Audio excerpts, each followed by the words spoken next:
दोस्तों बात करने वाले हैं आईएफसी स्टॉक के बारे में। देखिए दोस्तों, आईएफसी में भी ये टाइम अगर आप देखोगे तो कोई बड़ा बाउंस देखने को नहीं मिल रहा है। इंपॉर्टेंट चीज दोस्तों, पिछले 3 दिन अगर देखा जाए यहाँ पे तो मार्केट का हॉलिडे था। आज यहाँ पे संडे, कल मंडे, मंडे को मार्केट फिर से ओपन होने वाला है। तो कल का क्या व्यू रहेगा एंड यहाँ पे मेन चीज अगर देखा जाए दोस्तों, अपडेट्स क्या है, ऑफर्स का क्या अपडेट है, यहाँ पे कई सारी चीजें हमारे सामने देखने को मिलने वाली है। इसीलिए अगर बताऊं मैं दोस्तों, तो जो अगला वीक है ना मार्केट के लिए बहुत इंपॉर्टेंट रहने वाला है, क्योंकि भाई अगले वीक के अंदर बहुत बड़ा एक्शन मार्केट में दिखेगा। एक तो यूएस के यहाँ पे महंगाई के आंकड़े दिखेंगे, दूसरे अपने इंडिया के भी दिखेंगे ना भाई। फैक्ट ये कि दोनों एक ही दिन दिखेंगे यहाँ पे 12 मार्च को। ठीक है, तो 12 मार्च का दिन बहुत इंपॉर्टेंट है। एंड यहाँ पे देखा जाए भाई आईआरएफसी के अंदर अभी के टाइम कई लोगों के कमेंट देखने को मिले, भाई बहुत पैनिक हो रहे हैं। देखो बड़ा बाउंस नहीं आ रहा है, जिस सभी लोगों को यहाँ पे इंतजार है कि भाई ये 180-90 के आसपास चला जाए तो हम निकल जाएंगे, क्योंकि भाई लॉस हो रहा है। अब कंटिन्यू अगर देखा जाए तो डाउन जा रहा है। अभी के टाइम 143 के आसपास देखने को मिला है। अराउंड अगर 2% चढ़ता है तो 3-4% गिर भी जाता है। तो अभी के टाइम अपडेट्स क्या है, कितना ये वेट करवाएगा, कितना हमें करना क्या, हमें अभी के टाइम हमारा सही डिसीजन क्या रहेगा जो कि हमें रिटर्न देके जाएगा। देखो भाई, किसी भी अच्छे स्टॉक को बेचने में तो कभी फायदा होता नहीं, ठीक है ना। अगर आप उसको होल्ड रखते हो एंड आपके टाइम का इंतजार करते हो, उसको थोड़ा टाइम देते हो, तो आपके जो लॉस को भी रिकवर करता है, लॉस के साथ साथ आपको एक अच्छा प्रॉफिट भी देके जाता है। तो यहाँ पे आईआरएफसी को देखो, अगर आपने 190 रुपए के आसपास बाई कर लिया, आपका उस टाइम व्यू अलग था, अभी के टाइम व्यू अलग है। आपने सोचा होगा कि भाई 190 पे है, अगर 220 के आसपास भी चला जाएगा मैं निकल जाऊंगा, बट ऐसा हुआ ही नहीं भाई, ये वहां से ही गिर गया। तो अभी के टाइम आपको लग रहा है कि भाई अब तो ये ऊपर जाने में बहुत टाइम लगाएगा, इजिली बताऊं मैं तो यहाँ पे कम से कम साल लगाएगा, ठीक है ना। तो इतना टाइम नहीं लगेगा भाई। अभी के टाइम पूरे अगर आप पीएसयू सेक्टर को देखोगे तो भाई उसमें कोई भी बड़ा बाउंस नहीं है, टोटली वो कंसोलिडेट ही कर रहा है। यहाँ पे आपका आईआरएफसी भी भाई कंसोलिडेट कर रहा है। ये जो प्रेशर बन रहा है ना, ये स्टॉक 155 का लेवल नहीं तोड़ता, बट प्रेशर किस चीज का है, ऑफर्स का।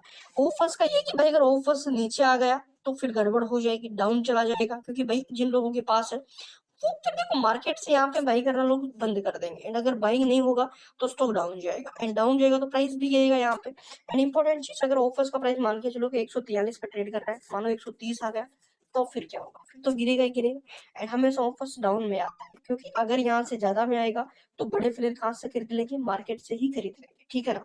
क्योंकि भाई मार्केट में तो सस्ता मिल रहा है, तो ये चीज है, यहाँ पे स्टॉक का प्राइस भी बढ़ जाएगा।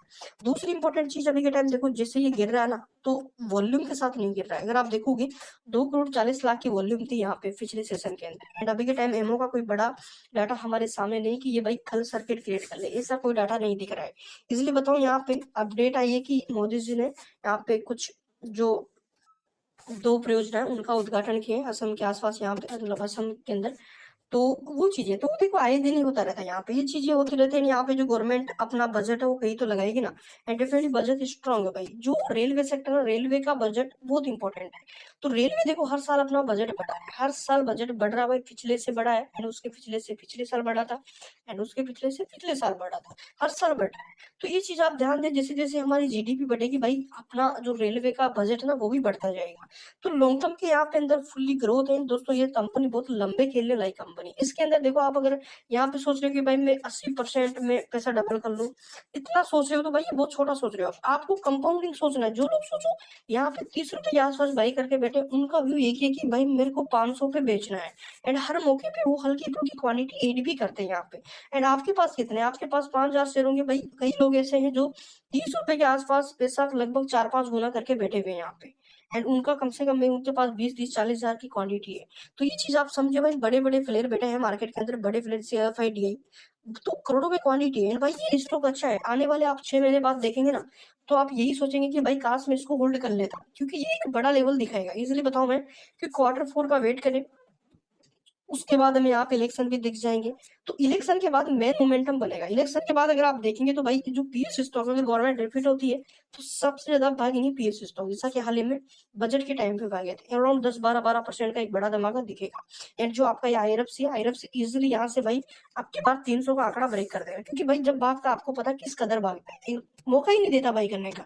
तो आईआरएफसी में भाई समझना, आईआरएफसी के फंडामेंटल स्ट्रॉन्ग है, कंपनी का ऑर्डर बुक शानदार है, कंपनी जो बिजनेस कर रही है उसमें फुल्ली ग्रोथ है। अगर देखा जाए तो भाई गवर्नमेंट दो चार सेक्टर पे तो बहुत ज्यादा फोकस कर रही है। पहला रेलवे आ गया, यहाँ पे आपका पावर सेक्टर आ गया, ईवी सेगमेंट आ गया, कई दो चार एक सेक्टर तो ऐसे हैं भाई जिसमें पूरा फोकस है। इसके स्टॉक अभी के टाइम देखोगे तो डबल हुए, हाल ही गिरने वो यही चीज चाहता है, भागता रहे। ऐसा नहीं होगा भाई, अगर गिरेगा तभी तो ऊपर जाएगा ना भाई। तो अभी के टाइम देखो यहाँ पे अगर चार्ट पैटर्न देखोगे तो हमें टोटली चार्ट पैटर्न भाई कंसोलिडेट का नजर आ रहा है। स्टॉक कंसोलिडेट करेगा एंड उसके अगेन फिर से हमें ये डबल होता हुआ देखने को मिलेगा। तो वेट करें, जल्दबाजी ना करें। चैनल पर पहली बार विजिट किया, सब्सक्राइब कर ले, बेल आइकन